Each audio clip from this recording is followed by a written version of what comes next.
Imagine you could see through walls, not metaphorically but literally, light passing through solid matter as if it weren't there. For most of human history, this was impossible. Stone was opaque. Wood blocked vision. Even water, though transparent, couldn't hold a shape. And then, somewhere around 5,000 years ago, humans discovered something extraordinary, a way to freeze light in solid form. Glass is a paradox. It's solid, yet light flows through it freely. It's fragile. A gentle tap can shatter it into 1,000 pieces. Yet fragments of glass buried in ancient ruins remain intact after 5,000 years, outlasting bronze, outlasting iron, outlasting empires themselves. It can be shaped when hot, but once cooled, it holds its form forever. Tonight, we'll trace glass from its accidental discovery on a Phoenician beach, through Egyptian tombs and Roman aqueducts, to Venetian secrets and Gothic cathedrals. We'll explore how this material, born from nothing more than sand, fire, and human breath, became the windows through which we see the world, the lenses that revealed the cosmos, and now, the fibers of light that connect our entire civilization. According to Pliny the Elder, writing in the 1st century CE, glass was discovered by Phoenician merchants. They were cooking on a beach along the coast of modern-day Lebanon. They placed their cooking pots on blocks of natron, a natural form of sodium carbonate that they'd been transporting. When the fire heated the natron and mixed it with the coastal sand, something miraculous happened. As the fire died down, the merchants noticed something strange in the ashes. A translucent, glowing substance that hardened as it cooled. It was smoother than any stone, clearer than any crystal they'd ever seen. When they held it up to the dying firelight, the world beyond appeared distorted but visible. A window into another realm.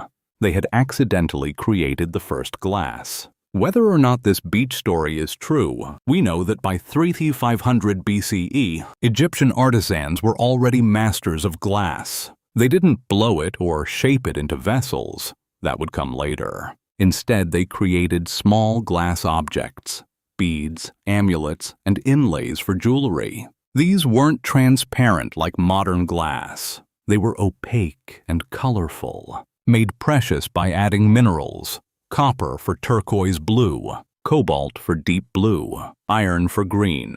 Around 1500 BCE, Egyptian glassmakers developed a revolutionary technique called core forming. They would create a clay core in the shape of a vessel, coat it with molten glass by dipping or draping, then carefully remove the clay once the glass cooled. The result was a hollow glass container, still thick-walled and small, but it was a container nonetheless. Precious oils and perfumes found a new home. But the true revolution came with the Romans. In the 1st century BCE, somewhere in the eastern Mediterranean, perhaps Syria or Palestine, an unknown craftsperson discovered glass blowing. By attaching molten glass to a hollow tube and blowing air into it, glass could be shaped quickly, efficiently, and into forms previously impossible. Suddenly, glass wasn't just for the wealthy. It became democratized, available in markets across the Roman Empire. By the time of Emperor Augustus, glass windows appeared in wealthy Roman homes, though they were small, thick, and cloudy. Romans used glass for everything: drinking cups, perfume bottles, mirrors made by coating glass with reflective metal, and even glass coffins for the very elite. The volcanic ash of Mount Vesuvius preserved these glass objects in Pompeii for us to marvel at today. 2,000 years later, when Rome fell, much of its glass-making knowledge fell with it. During the early Middle Ages, glass production declined dramatically in Western Europe. The great workshops closed. The complex formulas were lost. For centuries, Europe made only small amounts of crude, greenish glass called forest glass. made from the ashes of burned plants. It seemed the Roman mastery of transparency had been forgotten. But glass found a new home, Venice. By the 13th century, Venetian glassmakers on the island of Murano had rediscovered and surpassed Roman techniques. They created cristallo, glass so clear it resembled rock crystal. The secret? Purifying their materials and using manganese dioxide to remove the greenish tint. The Venetian Republic guarded these secrets jealously. Glassmakers weren't allowed to leave Venice. If they tried, they were hunted down. But what actually is glass? Why does it behave this way? Solid yet transparent. The answer lies in its atomic structure. When silica sand is heated above 1,700 degrees Celsius, its crystalline structure breaks down. Instead of forming an organized crystal when it cools, the atoms freeze in a random, disordered state. Scientists call this an amorphous solid, a material that acts like a solid but has the molecular chaos of a liquid. It's frozen mid-transformation. And transparency? That comes from this disorder. In a perfect crystal, light waves bounce off the organized atomic structure, creating opacity. But in glass, the random arrangement allows light waves to pass through almost unobstructed. The atoms are spread just far enough apart that visible light wavelengths can slip between them like a person walking through a forest. That's why glass is transparent, not because of what it has, but because of what it lacks: order. As glassmaking improved, so did architecture. Medieval churches had used small windows, making their interiors dark and cave-like. But by the 12th century, Gothic architects in France began experimenting with something revolutionary: walls almost entirely made of glass. The Basilica of Saint-Denis, completed in 1144, pioneered this approach. Vast stained glass windows transformed churches into vessels of colored light. God, they believed, was light itself. And now light could flood their sacred spaces. Clear glass brought another revolution: lenses. Around 1286, Italian craftsmen in Pisa created the first eyeglasses, 2 reading stones mounted in a frame. For the first time, aging scholars could continue their work. Monks could read scripture. The world became legible again. Within decades, eyeglasses spread across Europe. Knowledge was no longer limited by failing eyesight. Suddenly, human intellectual life could extend into old age. Then came the telescope. In 1608, Dutch spectacle makers discovered that 2 lenses arranged just right could magnify distant objects. Within a year, Galilei turned this invention skyward and saw what no human had ever seen: mountains on the moon, the phases of Venus, moons orbiting Jupiter. Glass lenses revealed that we lived in a universe far larger and stranger than anyone had imagined. The heavens were no longer perfect spheres. They were worlds, scarred and orbiting. Glass lenses looked inward, too. In the 1670s, Antony van Leeuwenhoek, a Dutch draper with no formal training, ground tiny glass lenses so precisely that he could magnify objects nearly 300 times. He peered into drops of pond water and discovered an invisible universe. Tiny creatures swimming, bacteria wriggling, blood cells flowing. Life existed at scales no one had suspected. Once again, glass revealed a hidden world. By the 19th century, glass production industrialized. In 1851, the Crystal Palace in London, an enormous structure made almost entirely of glass and iron, showcased this new abundance. Over 900,000 square feet of glass panels enclosed the Great Exhibition. For the first time, a building felt transparent, as if architecture itself had become weightless. Glass was no longer rare or precious. It was everywhere, in greenhouses, train stations, department stores, and homes. In 1609, Galileo pointed a glass lens at the sky and saw what no human had ever seen. Mountains on the moon, moons around Jupiter, countless stars invisible to the naked eye. Glass lenses didn't just magnify, they shattered humanity's view of its place in the cosmos. Suddenly, Earth wasn't the center of everything. The universe was vast, and glass had opened the window to see it. Glass also revealed the infinitely small. In the 1670s, Antony van Leeuwenhoek ground glass lenses so precisely he could see bacteria, tiny living creatures no one knew existed, blood cells, plant cells, a hidden universe of life too small to imagine. Glass showed us we live in worlds within worlds, from the cosmic to the microscopic. Glass became sacred. In medieval cathedrals, stained glass windows transformed sunlight into rivers of colored light.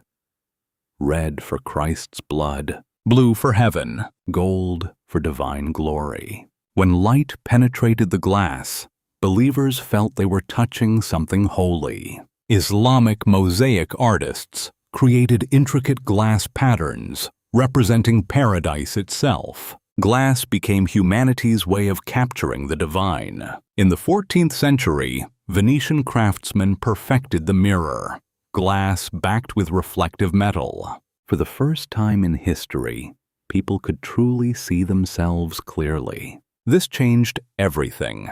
Artists painted self-portraits. Philosophers contemplated identity. Psychology was born from staring into glass. The mirror didn't just reflect faces, it reflected consciousness itself. In the 18th and 19th centuries, European empires built vast greenhouses, palaces of glass where tropical plants thrived thousands of miles from home. Glass let them control climate itself, displaying power over nature. These crystal conservatories, filled with orchids and palms from distant colonies, became symbols of dominance. Glass enclosed worlds, bending them to human will. In 1839, the first photographs were captured on glass plates coated with light-sensitive chemicals. Glass became a container of time itself, preserving moments that would otherwise vanish. The faces of Civil War soldiers, Victorian families, long-dead loved ones, all frozen in glass. Light touched these plates over a century ago, and through glass, we can still see what they saw. In 1879, Thomas Edison's incandescent bulb, a glowing filament sealed in glass, conquered the night. Factories could run 24 hours. Cities never had to sleep. Streets became safe after dark. Glass didn't just hold light, it liberated humanity from the tyranny of darkness. That fragile glass envelope changed the rhythm of human civilization. Mid-20th century brought the cathode ray tube, a glass screen where electrons painted moving images. Through these glass windows, billions watched Kennedy's assassination, the moon landing, the fall of the Berlin Wall. Together, simultaneously, glass didn't just show us the world, it connected humanity in shared moments of joy, grief, and wonder. In 1970, Corning Glass perfected optical fiber, strands of ultra-pure glass thinner than human hair, through which light can travel thousands of miles without fading. Today, millions of miles of glass fiber lie beneath oceans, connecting continents at the speed of light. The internet itself flows through glass. Every message, every video call, light traveling through ancient sand. Today, 7 billion people carry glass in their pockets. Gorilla Glass, chemically strengthened to survive drops and scratches, faces we touch billions of times daily. That ancient discovery on a Phoenician beach now rests in billions of hands. Through these glass screens, we work, love, learn, and dream. The world literally at our fingertips, held by sand, transformed. Glass saves lives. It's chemically inert, Test tubes, petri dishes, syringes all rely on glass that won't react with medicines. Vaccines are stored in glass vials. Penicillin was first grown in glass dishes. Microscopic glass beads deliver targeted drugs inside our bodies. The same material that lets us see through walls now lets us see inside ourselves and heal. Glass-covered solar panels now harvest light to power our world. The material born from fire 5,000 years ago helps us harness the sun's energy for a sustainable future. Transparent solar glass windows generate electricity while letting light through. Ancient sand, transformed by heat and human ingenuity, may help save the very planet it came from.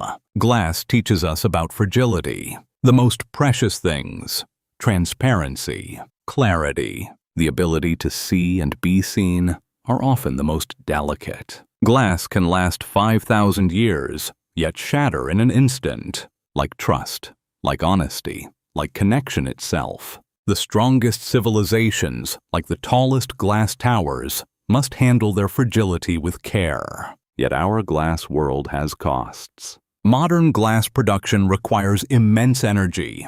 Melting sand demands high temperatures. Glass waste persists in landfills, though it can be recycled indefinitely. Glass skyscrapers consume energy to cool and light. The material that brought transparency must now teach us about the consequences of our choices and the need for balance. The future of glass is extraordinary. Scientists develop self-cleaning glass covered with nanoparticles that repel dirt. Smart glass that switches from transparent to opaque at the touch of a button.